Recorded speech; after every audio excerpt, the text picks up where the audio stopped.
Gajira. Bagan gafa ummata muslima irratti duulu amantii islaamaa jibbeeti miti. Mala eetisti ture doktorin beeka. Jibba amantii takkan qabu. Dhugaa isinitti waan du'eemi maakii bara keenya jibba amantii hin qabu. Amantii islaamaa illee ummaa isa hin goone. Sheekonni hedduun inuu isa jala turte. Dhugaami. Garuu maaliif dubbii amantii fidee akkamitti fidee isinitti himan? Akkamitti fidee isinitti fakkaatu waan hin quba qabuufi 2007 irraa kaaseetiin quba qaba. Akkamitti fidee Somaaliyaa tana waliin dha'ee Al-Shabaab illee isa uume. Waliin dha'ee amata 27 sababa isaaniitiin doolara kana guurrata. Gaafa kan Obaamaan kun gamna. Fuudhee Keeniyaa tana Ugaandaaf Somaaliyaa tana Ugaandaaf Keeniyaaf kenne. Sirri kana dhaggeeffadha. Yoo jalaa kennu doolaarri irraa cituu qofa osoo hin taane isaa Chaayinaa wajjin daansitti jira. Warri hidhaa kuni warra akka Oromoo kana faati eeggaree angorraa na buusaa sodaate. Kanaafuu ashabbaarii Itoophiyaa keessatti uumuu qaba ture. Akka doolaarri itti fufuuf akka jaallummaan Ameerikaa itti fufuuf. Lafaa ka'ee uummata muslimaa irratti amantii alagaa fidee fe'e. Yaadni isaa maali? Uummanni muslimaa hin lola. Dargaggeessi aaree ka'ee inni qawwee itti kenna ashabbaarii Itoophiyaa keessatti uumuu barbaade. Itoophiyaa guutuu keessatti inni uumuu barbaade. Sochiin sun cimaa ka ture Finfinnee keessa, Tigraay keessa, Wallo keessa miti.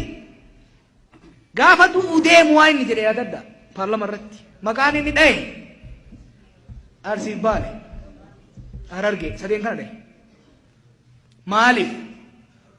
Oromoo addaan qooduuf kaayyoon isaa tokkoffaa biyya alaati irraa doolaara itti argachuu, lammaffaa warri alaa warri dhiyaa kun hin gargaaree yaadu warra Oromoo kana addaan qooduuf, warra alaa warra lixaa kanaan diina gochuuf.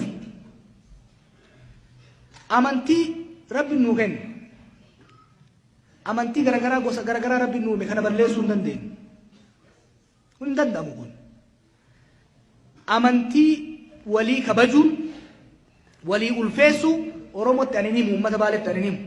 Waliin as jiraattan. Wanni guddaan maal seetan?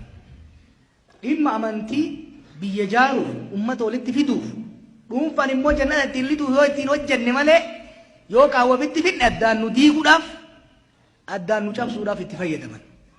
Waa'ee kantiibaa kaaftanii jirtan keessa isaan beeku. Ummata kiristaanaa kophatti dubbisuun rakkoo hin qabu dhiiroo kana dhaggeeffadha. Ummata musliimaa kophatti dubbisuun rakkoo hin qabu anuu dubbisaatiin oola. Qees Balaay beekan, Raayyaan beeka. Charchii keessa rakkoolee jiran ummata musliimaa wajjin, ummata kiristaanaa wajjin teessee haasa'uun, waan masgiida keessa jiru ummata kiristaanaa wajjin haasa'uun, yoo saba lamaa gosa amantii lamaan jidduu dubbii jiraatte kophatti dubbisanii laalanii walitti fiduun rakkoo hin qabu. Ummata kophatti dubbisuu miti rakkoon. Kophaa sanitti maaltu dubbatameedha? Kophaa sanitti maaltu dubbatamee?